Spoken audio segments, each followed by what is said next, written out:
Hey, what's up, everybody? I want to welcome you to another episode of the Dreamers Pro Daily Recap, where we give you a recap of all of the hot topics that we covered that day. You can catch them in their long format and also catch it fully streaming for free on Apple Podcasts. As you guys know, going into the finals and throughout the playoffs, I was really rooting for Victor Wembanyama to do very well these playoffs, right? I thought that he was going to. I thought he had a real chance at winning the finals MVP. I thought he should have won the regular season MVP. Obviously, he didn't. SGA won it, but I thought he was going to prove his value in the finals. He certainly did that in the Western Conference Finals. But when he got to the championship round, things just fell apart. And by things, I mean him. Him in specific, he fell apart. Throughout that series, Victor Wembanyama was being exposed, especially from an offensive standpoint, conditioning standpoint, strength standpoint, and clutch standpoint, and of course intestinal fortitude, because he would talk the talk but not walk the walk. He would talk big crap in post-game interviews, but then when it gets to the game, you're missing pivotal free throws at the end of games, right? But then you go into the post-comp, you're being rude to reporters, talking about, oh, everybody knows what we're going to do. Just this unwarranted arrogance, and he turned off a lot of people, and I called him out for it, which I think is the right thing to do, right? When people do well, praise them, and when they screw up, criticize them. Just do it. Like I don't see anything wrong with that. And he took a lot of fire. He took a lot of heat after the finals loss, deservingly so, because he didn't play well in certain stretches. But now that that's over, we're now dealing with the aftermath of it, which is, okay, the victor won. So the guy that lost, where do you need to improve? What can you improve? And if you look at Victor Wembanyama's game, you could tell that there's some specific areas that needs improvement. But one of the people that's keeping it real, and of course he's given his brutal honesty, is Kevin Garnett, which he is known to do. So I came across a video this morning of him talking to Paul Pierce and talking about the things that he feels Victor Wembanyama needs to work on, and how he believes that he could be able to work with Victor. And he brought up some very astute observations. So what we want to do is play the video now, Kevin Garnett giving his analysis and recommendations to Victor, and then we're going to come back and continue on with the show. Take a listen to KG here. So one thing I want to speak on is just Wemby's development. If I'm him, I'm working on core strength, because when Paul will tell you, I'm not the biggest guy, right? But he'll tell you, when I sit down and post up, can you move me? No, he's strong. I'm probably one of the strongest people you could ever run up on, and I look like how I look.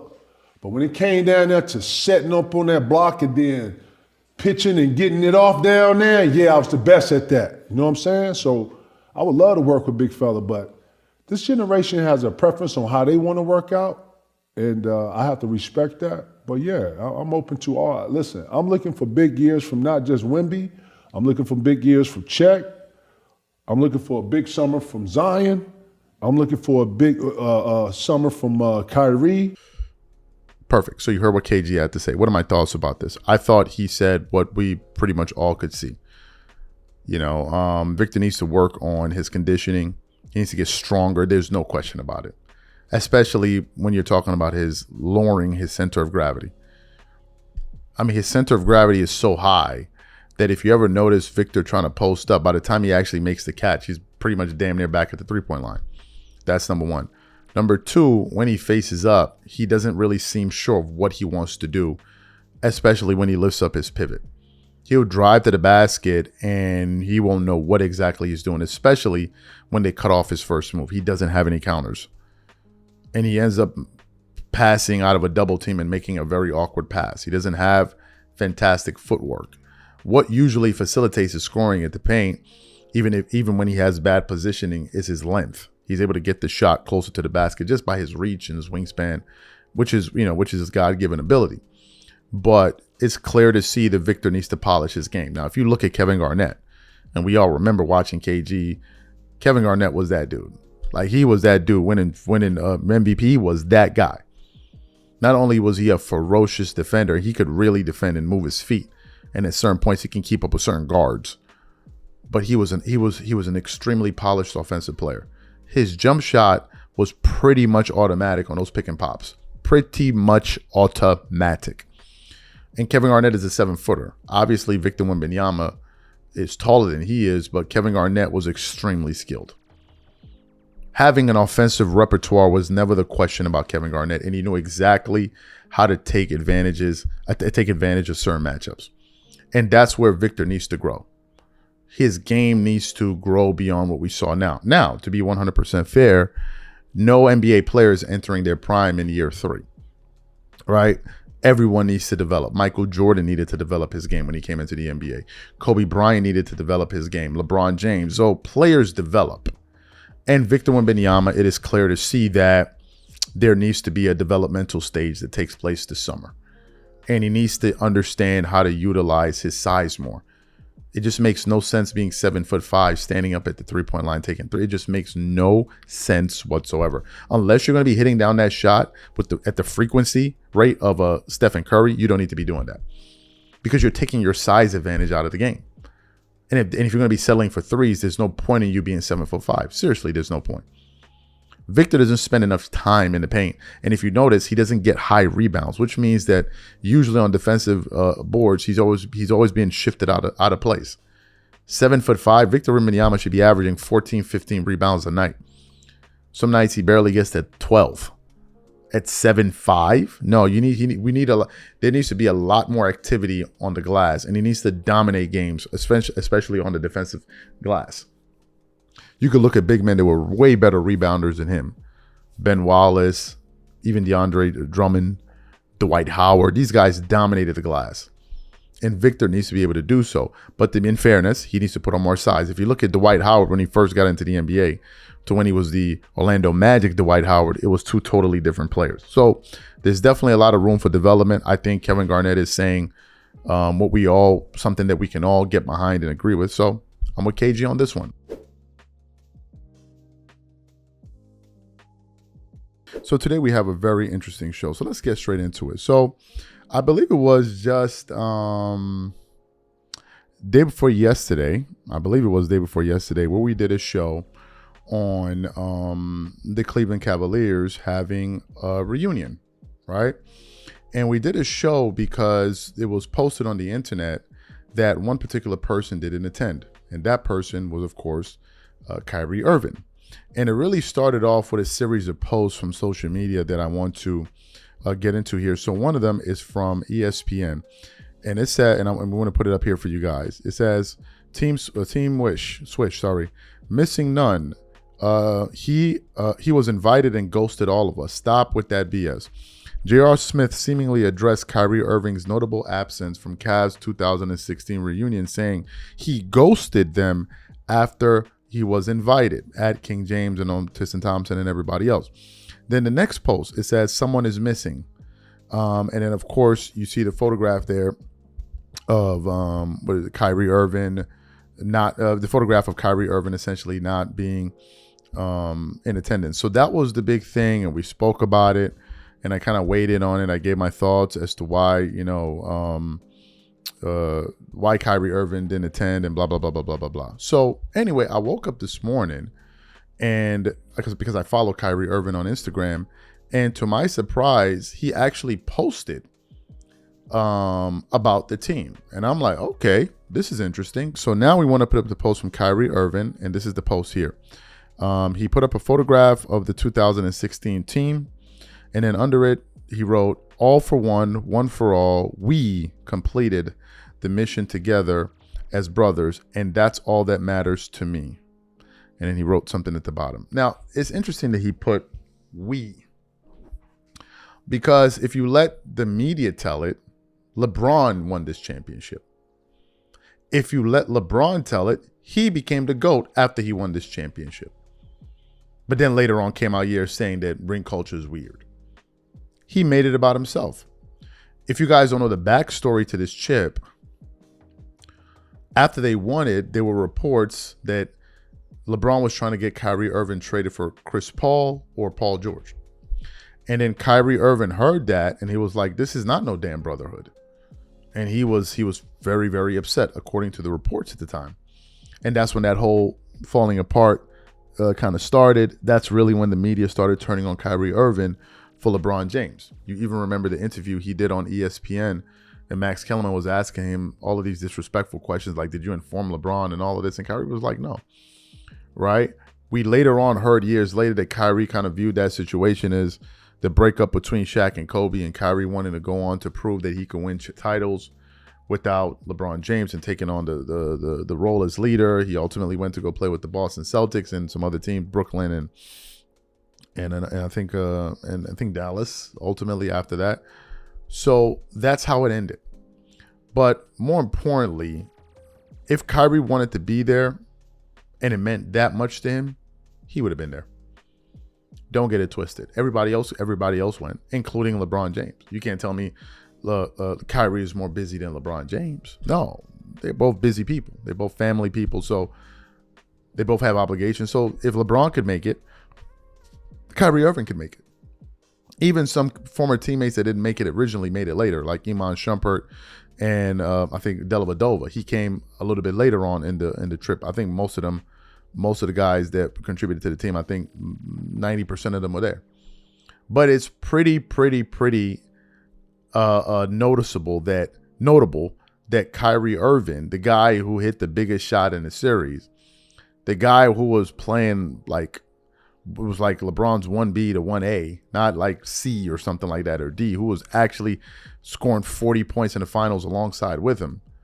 He didn't show up. He didn't even bother. And then for the teammate in J.R. Smith to say, we reached out to him and the guy just ghosted us. Like he didn't even, that's telling.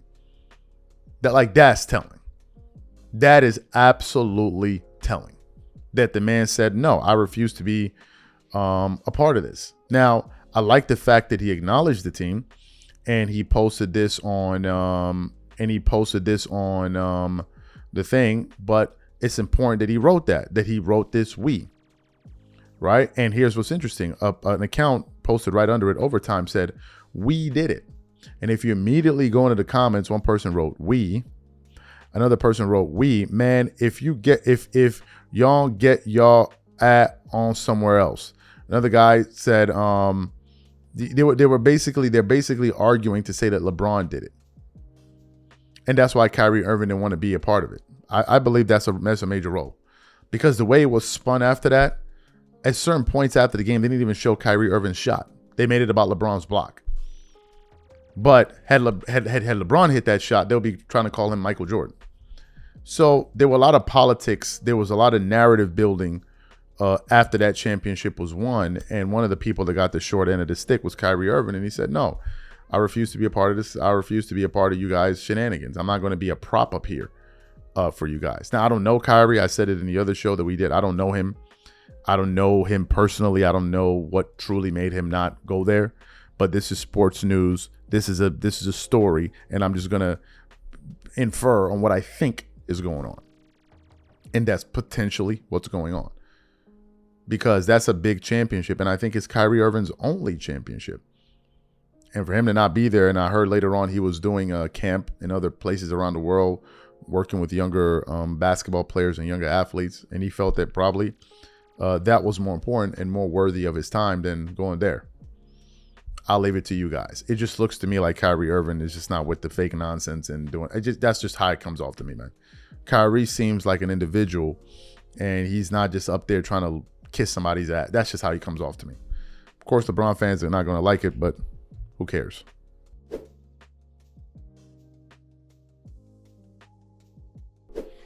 Last night we did a live show, right, where we were reacting to the news. This is from Dave McMenamin, right, where he was essentially saying that there's no shot in hell that the Lakers are going to give LeBron James anything close, nothing close to a max deal. And we were laughing about this because at the time, many LeBron fans were thinking that, oh, the Lakers are going to give him his money. You even had some NBA players here. You got to pay LeBron and this and this and this. I'm like, wait a minute. Are these guys living in the same universe that we're living in? They must be living in like some alternate universe where Lord Beerus lives or something, because I can't figure it out. The guy is 42 years old. It would be financial malpractice to give a 42-year-old a $50 million contract. Financial malpractice, number one. Number two, It's not like as if LeBron was an all-NBA player last year or he wasn't even an all-star. He made the all-star team because they put him on the team. It's not like as if fans voted for him. So that made no sense. Why wouldn't you use that money to get younger players and go out there and really bolster and beef up your roster, right? But in LeBron fans' mind, they don't see it that way. They see it in a way where it's like, no. Let everybody else take less money for the billionaire. They want you to feel sorry for a billionaire. I'm supposed to feel sorry for a billionaire and argue why a billionaire should have more money than somebody else actually trying to make it in Austin Reaves and other guys. Like, let's be for real. You got some of these LeBron fans who sleeping on beds full of piss, but they're arguing for the fact that why LeBron James needs more money. This is how these people are, right? Just a bunch of zombies that are walking around. So anyway, I was going through the internet and I saw an article here and I just damn near fell on the floor when I heard it because it was just absolutely so funny. It was absolutely funny because this article is saying that an NBA insider is saying that Austin Reaves' max contract could be the reason LeBron James gets kicked out of the back door. So let's get into this report. It says NBA insider says an Austin Reaves' max deal could lead LeBron James to join the Warriors. LeBron James and Austin Reaves are set to be the two biggest names in free agency this offseason. The Athletic's Sam Amick thinks the Los Angeles Lakers will find it a bit difficult to bring both of them back. Amick appeared on the latest episode of Running Back Podcast where he was asked, how likely is it that both James and Reaves are Lakers next season on a scale of 1 to 10? Probably a 6 if we're talking about both, Amick said. The Austin one, I think it's done. Man, it's just like, it's hard. The Lakers is challenging because they have to get they have got to get better, and they just re-signed LeBron, re-signed Austin, re-signed Rui. That's not getting better. That's maintaining, right? Well, all of their guys are signaling, I will stay if you don't disrespect me with the number. Like, that's basically kind of what the shared messaging is. Amick continued, I think if Austin gets paid in the kind of way that keeps him in town, then there's not enough money for LeBron to feel respected. And then I could see him going up the coast and maybe doing the Warriors thing. So I feel like there's just not enough money to make all of these guys happy with the Lakers. And then it says the Lakers have bird rights for both Reaves and James, so they can exceed the salary cap to sign both of them. In this apron era, though, you can't really afford to have just a few players eating up a significant chunk of your cap. As a matter of fact, with the new the way that things are structured, you can't have more than two max players on your roster anyway. So both of these guys can't get a max contract. What are my thoughts about this? Look, guys. Based on the reporting that we did last night, where it was said that the Lakers are not going to offer LeBron James a max deal, that makes a lot of sense. That sounds like an organization that's seeming to take its offseason serious and doesn't want to have another clown show season next year. Because the Lakers, what's going to happen is if they come back with the same roster, they'll probably have stretches where they play well, but then they're not going to be a factor in the playoffs whatsoever.